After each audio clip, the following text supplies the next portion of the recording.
யூஸ்வலாக கம்பெனி வந்து பப்ளிக் இஷ்யூக்கு வருவாங்க, நம்ம அவங்ககிட்ட ஷேர் வாங்குவோம். இது ரிவர்ஸ். எப்படின்னாக்கா அவங்க நம்மக்கிட்டேருந்து வாங்கிக்கிறாங்க ஷேரை. இன்ஃபோசிஸ் ஷேர் நம்ம வச்சுருந்தோம்னாக்கா நம்மக்கிட்டேருந்து வாங்கிக்கிறாங்க. ஏன் வாங்குறாங்க? இது மாதிரி வாங்கினா நல்லதா? எப்போவுமே ஒரு கம்பெனி ஒரு பைபேக் பண்ணும்போது நம்ம அந்த கம்பெனிக்கு அந்த ஷேரை விற்கக்கூடாது. கம்பெனியே வாங்குறான்னாக்கா அவனுக்கு கம்பெனி வாங்கணுன்னாக்கா அவன் ரிசர்வ்ஸ்லேருந்து அவன் பர்ஸ்லேருந்து பணத்தை எடுத்து கொடுத்து தான் வாங்கணும். ஸோ கம்பெனி ரிசர்வ்ஸ்ன்னு எடுத்து கொடுத்து வாங்குறான்னாக்கா அந்த கம்பெனி நல்லா இருக்க போகுதுன்னு அர்த்தம். அந்த கம்பெனி நல்லா இல்லாத பட்சத்தில் யாருமே காசு போட்டு ஃப்ரெஷ் மார்க்கெட்டில் பர்ச்சேஸ் பண்ண மாட்டாங்க. ஸோ ஜென்ரலாக நம்ம என்ன பண்ணுவோம்னாக்கா ஒரு 10-20% ப்ரீமியமில் கொடுப்பாங்க. அந்த 20% ப்ரீமியத்துக்காக நம்ம மார்க்கெட்டில் ஷேர் வாங்குவோம். அவன் நம்மக்கிட்ட திருப்பி வாங்கிப்பான்.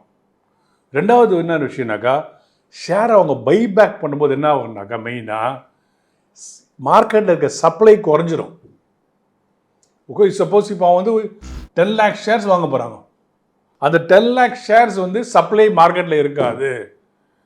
மார்க்கெட் வந்து உருவி எடுத்து அவங்ககிட்ட வச்சுப்பாங்க. ஜென்ரலாக ப்ரொமோட்டர் ஹோல்டிங் வெளியே வராது. சப்ளை கம்மியாக இருந்தாக்கா ப்ரைஸ் மேலே போகும். ஸோ இந்த 10 lakh ஷேர்ஸை மார்க்கெட்லேருந்து எடுத்துட்டாங்கனாக்கா that much supply is not there. Okay,